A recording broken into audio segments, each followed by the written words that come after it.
I was expecting to be jailed this week, but my lawyers really put up a great fight. But I have no doubt that it's a question of time, whether it's on Monday or some other day next week. I'm convinced they're going to put me in jail because every day I have more cases registered against me. Now I think I've broken a world record that I have now 180 cases and increasing by the day. And unfortunately, there's right now we are facing law of the jungle. This is unprecedented. That not just that there are 180 cases against me, but most of my senior leadership is in jail. The only way they can come out is if they renounce that they're part of my party. That's the only way they come out. And almost 10,000 workers of mine are in jail right now, going through the worst sort of situation. People who are my ticket holders, who have given tickets to contest the elections, they are being forced to leave my party. Otherwise, their houses are broken in. I mean, this is all common knowledge. It's been going on for over a month. Their houses get broken in. Their families are, and they are all in hiding. So their relatives are picked up. Young boys have been picked up. Their women. So we are facing the worst sort of persecution. It's never been done. This sort of thing has never been done in Pakistan to political workers. So it's a matter of time. I expect maybe Monday, maybe a few days later, but I don't see being out of jail for long. Well, definitely our ex-army chief. He engineered the whole thing.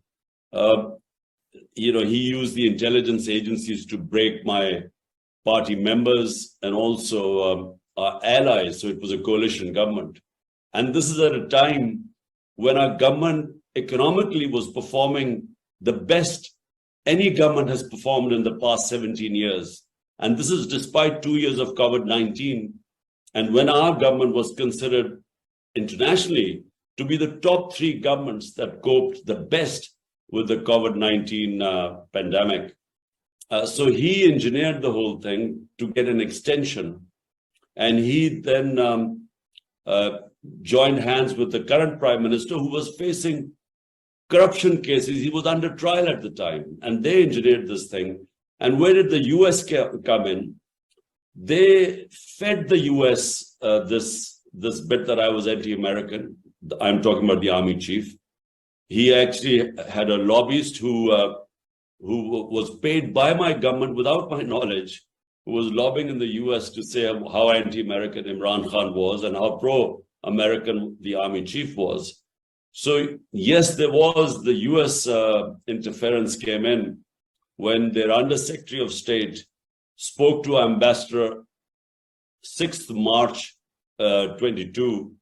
And the ambassador then sends me the cipher, which says that ambassador sends me the cipher, which says that unless the Prime Minister Imran Khan is removed in a vote of no confidence, there would be consequences for Pakistan.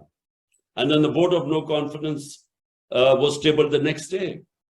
And then within weeks, my government left. But we now realize that it was engineered by our army chief rather than engineered from Washington. But that's what we think. Well, look, let me first clarify what my position on foreign policy is. Look, Pakistan's foreign policy must be for the people of Pakistan. And why? Because 100 million Pakistanis are vulnerable, 50 million below the poverty line, and 50 million just above it. So when I came to power, I specifically spoke about how we were going to try and lift our people out of poverty. Now, in doing so, you have to have a foreign policy that is basically non-aligned, like India.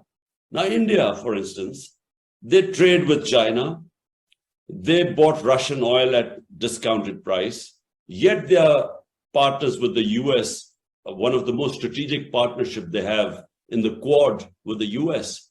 Because India, their governments are concerned about the vast number of poor people in India, the level of poverty. Same is the case with Pakistan. So my idea was not to be anti any government. My idea was that my concern, the people elected me to help them get out of poverty. Now, we were involved in two conflicts. We joined the US jihad, the Afghan jihad against the Soviets in the 80s.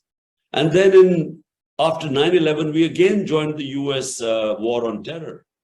Both these conflicts took a heavy toll on Pakistan. The 80s one left 5 million refugees in Pakistan, Kalashnikovs, drugs flowing in, militant groups. And we suffered from all that, the consequences. Then after 9/11, we joined the US war on terror. 80,000 Pakistanis died. They were killed in that war. And then over $100 billion were lost to the economy. So if my concern are the 100 million vulnerable people of Pakistan, then the best way is to stay out of conflicts. Be partners in peace. We played our part in trying to get the Taliban and the US across the table. And we were responsible. Pakistan, my government was responsible in the Doha talks. But to be part of any conflicts, I think we just cannot afford it. So more like the Indian foreign policy. I think the whole Afghan war was a mistake. You know, if you know the history of Afghanistan, they do not accept foreign invaders. Whether it was a superpower, Britain in the 19th century, or the Soviets in the 20th century, or the US going into Afghanistan. If the target was Osama bin Laden, then after Osama bin Laden was taken out, they should have left. Or if it was, I never understood the aims of the Afghan venture by the US. I never understood that. What did they want to achieve from it? If it was to install democracy there, well, it wasn't going to happen through the barrel of a gun. If it was to liberate the Afghan women, never in human history has another country come to liberate someone's women. So if it was just, from what I could understand, it was to Osama bin Laden was the terrorist. And they thought that Taliban were harboring him. So when the Taliban government was removed, they should have left. Because the longer they stayed, the more the resistance started building up. Because it's in the Afghan nature to resist foreigners. It's their history. So, and yet there was no clear aim. What was victory going to be in Afghanistan? So to answer your question, in the end, I didn't think Joe Biden had much option left.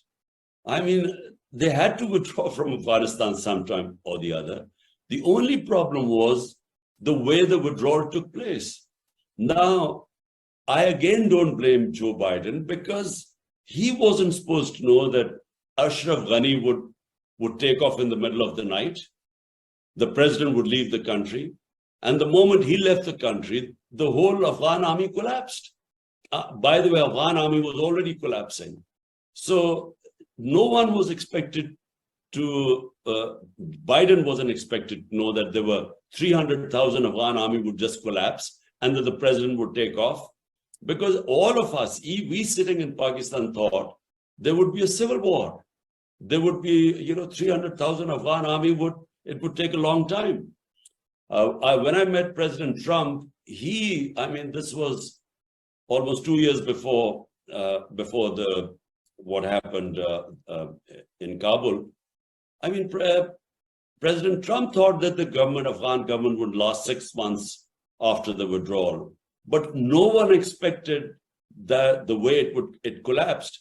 And so because it collapsed in the way it did, the whole withdrawal became chaotic and no one was expecting it. And then the airport scenes. And I think President Biden actually got a lot of flack, but, if that had happened 2 years later, for instance, if 2 years later they had withdrawn, and if the president had fled, as Ashraf Ghani did, the same thing would have happened 2 years later. So I think, he couldn't have predicted the collapse of the Afghan army and the president leaving the country.